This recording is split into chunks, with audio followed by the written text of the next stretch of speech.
Hi there, we're John and Jocelyn from JJ Escapes, and we just spent the last 9 days hiking the world-famous old circuit here in Torres del Paine National Park. Welcome to Patagonia! In this video, we'll go over everything you need to know about visiting one of the world's most popular hiking destinations. From what to pack, when to visit, or even what to eat, stick around for tips and tricks that will help when planning your very own Patagonia adventure.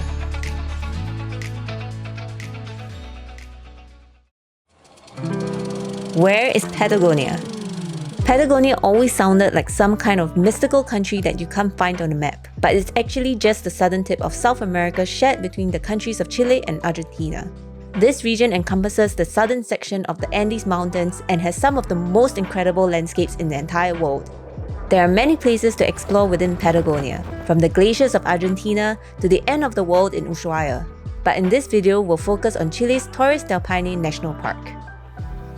When to visit? Summer in Patagonia is winter in the Northern Hemisphere, which is reversed to many parts of the world. The best time to visit Torres del Paine National Park is during the Patagonian summer of December to February. During this period, the days are long and the weather is warmer, but it's also the peak season and the park will be extremely crowded with tourists. If you want a little more peace and quiet, consider visiting during the shoulder season of October, November, or March, April. During this time, there are fewer guests in the park, and it might be easier for you to make your reservations. You can still hike many of the popular trails in the winter months of May to September, but the refugios will not be opened and you will not be able to hike the full old circuit during this time. Weather in Patagonia. Even if you're visiting Torres del Paine National Park in the summer, there's a high chance you'll experience all 4 seasons in a single day. We even got caught in a blizzard on our way up to John Garner Pass. Every website and every vlog talks about the wind in Patagonia, and for good reason. Patagonia is one of the windiest places in the world, and Torres del Paine is no exception. Wind speeds can exceed 100 km an hour and will literally sweep you off your feet if you're not careful. To be prepared for such varied weather conditions, you'll need appropriate clothing and gear to keep you safe and comfortable. What to pack? They have a saying in Torres del Paine National Park that there's no bad weather in Patagonia, only bad equipment and a bad attitude. The first thing you're going to need is layers. Instead of bringing one big winter jacket, packing several layers gives you the flexibility to mix and match for different weather conditions. First, a base layer of merino wool for moisture wicking and odor resistance.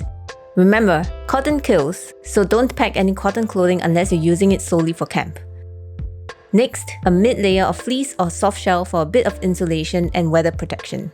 Waterproof jackets and rain pants were lifesavers as they kept us dry even in blizzard conditions. This layer can also double as a wind jacket. In the evenings, we brought a puffy down for when the weather got cold.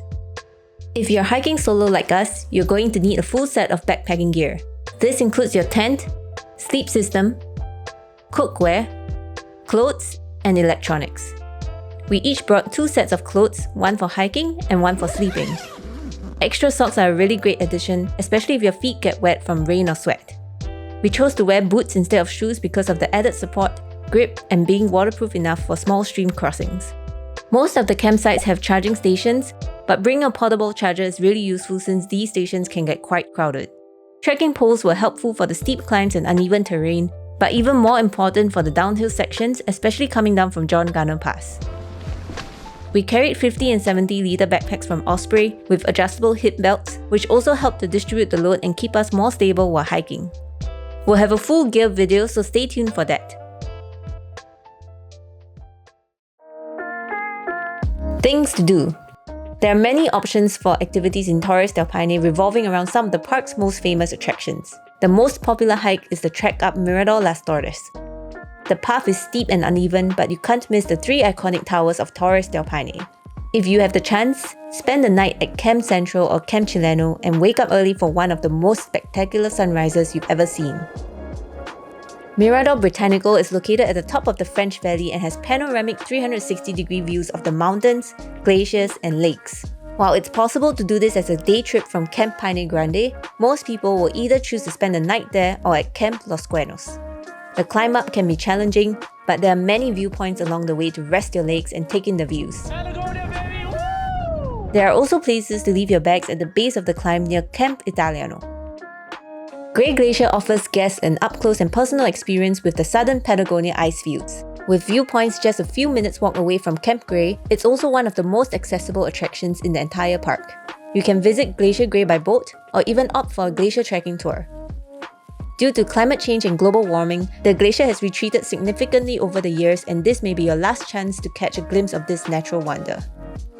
One of the most popular options is to link Mirador Los Torres, the French Valley, and Glacier Grey into a 3 to 4 day itinerary known as the W Trek.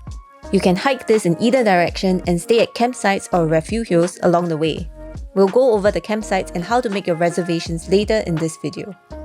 But if you're like us and want to truly experience the wilder side of Torres del Paine, opt for the 6 to 10 day loop known as the Old Circuit.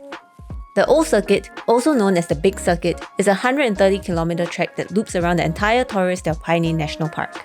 This trail encompasses the W Trek, but also takes you around the back end of the park, which sees far fewer visitors.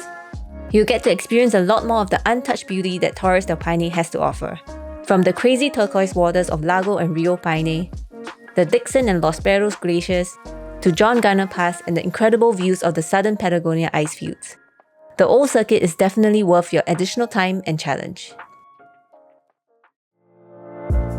Getting to Torres del Paine National Park. There are two main towns that serve as transit points to Torres del Paine, Punta Arenas and Puerto Natales. Punta Arenas is a much bigger city, but we chose to fly into Puerto Natales simply because it was closer to the park. Be sure not to sleep on the flight because you'll be able to catch your first glimpse of the incredible landscapes of Patagonia.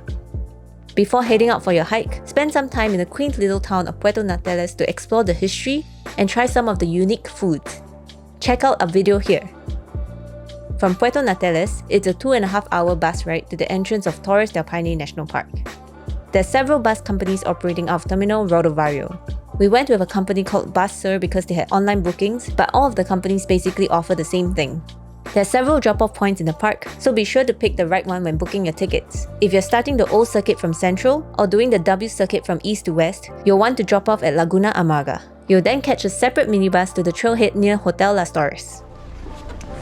If you're going west to east instead, you'll drop off at Pudeto to catch the ferry to Camp Paine Grande. If possible, try to book a return bus ticket as well. Some people will try their luck with the buses on the way back, but it was completely full for us when we were there. Reservations and bookings.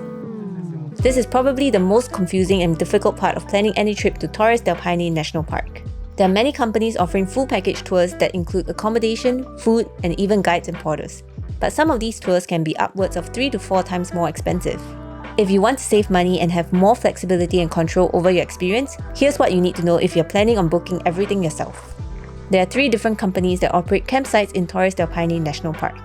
Fantastico Sur, now known as Las Torres, Vertis, and Conef, run by the Chilean government.